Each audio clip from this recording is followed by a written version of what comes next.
లో ఒక యూనిఫామ్లో ఇటు రెజాయ్ మాట్లాడిన మాటలు ఇవి. ఇటు సుప్రీం లీడర్ ముస్తఫా ఖమేనీకి మిలిటరీ అడ్వైజర్గా పనిచేస్తున్నాడు ఈ రెజాయ్.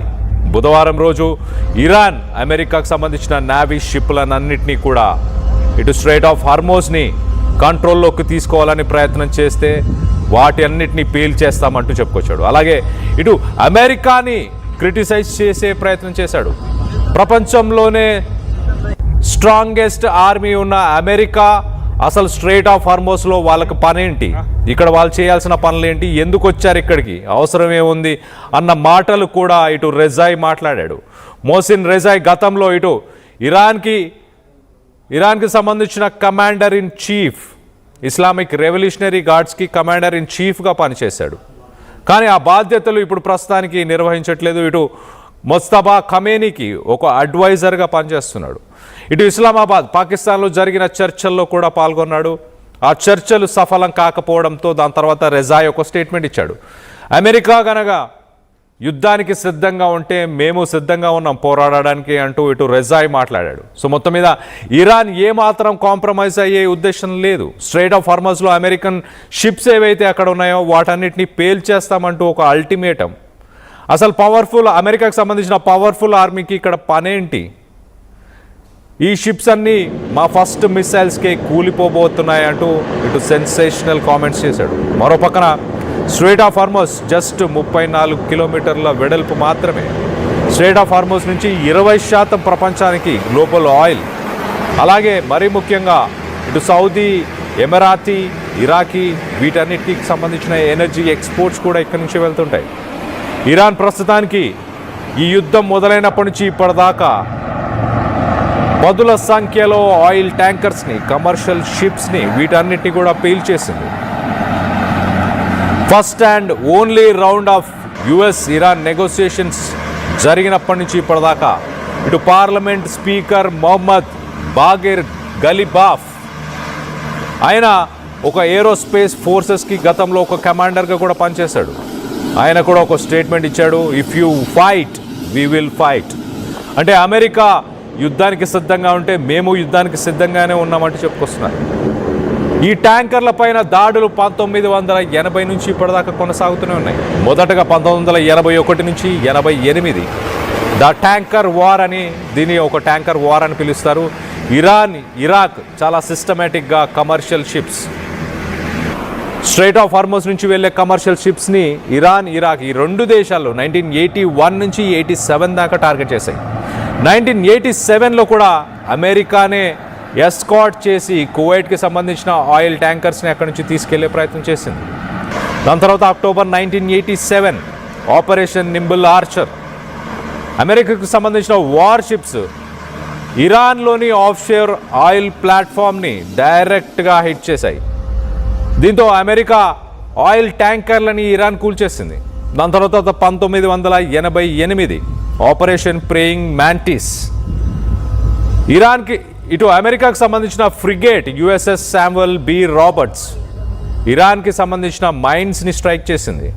ఒక యుఎస్ నావీ షిప్ ఇరాన్కి సంబంధించిన 2 వార్షిప్ని కూల్చేసింది. దాని తర్వాత చాలా ఇరాన్కి సంబంధించిన స్పీడ్ బోట్స్ని కూడా కూల్చేసింది.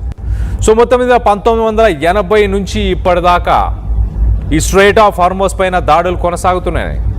అక్కడ ఆయిల్ ట్యాంకర్స్కి సేఫ్టీ ఇచ్చే ప్రయత్నం, సెక్యూరిటీ ఇచ్చే ప్రయత్నం అమెరికా అప్పటి నుంచే చేస్తూ వచ్చింది.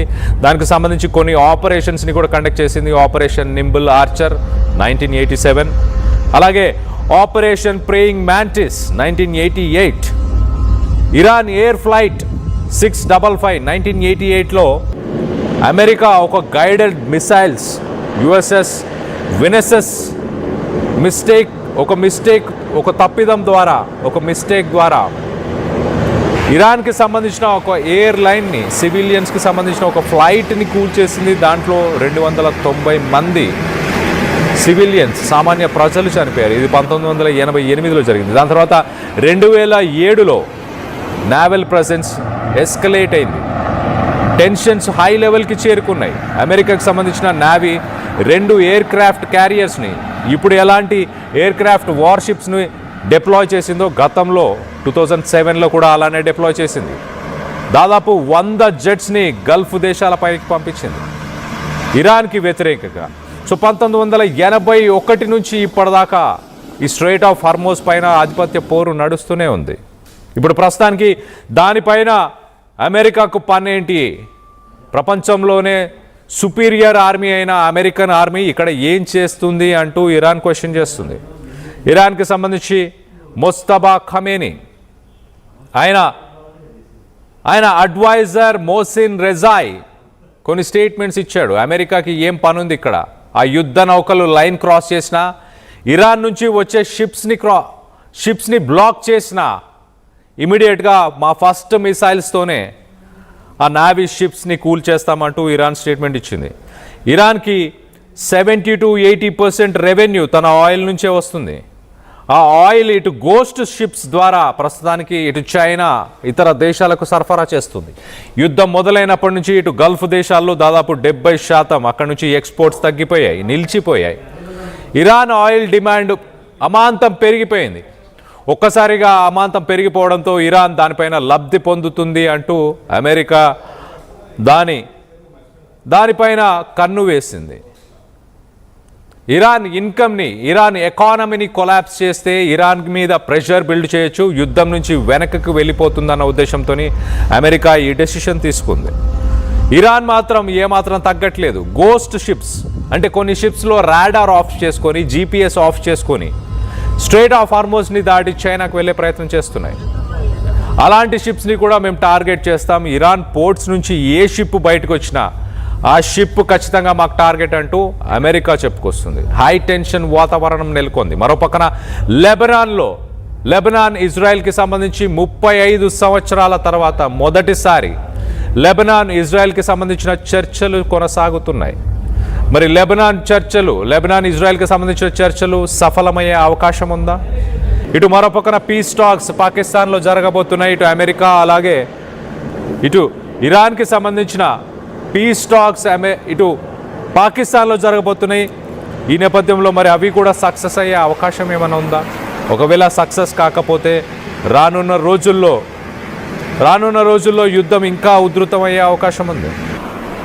దీనికి సంబంధించి మీరేమనుకుంటున్నారు?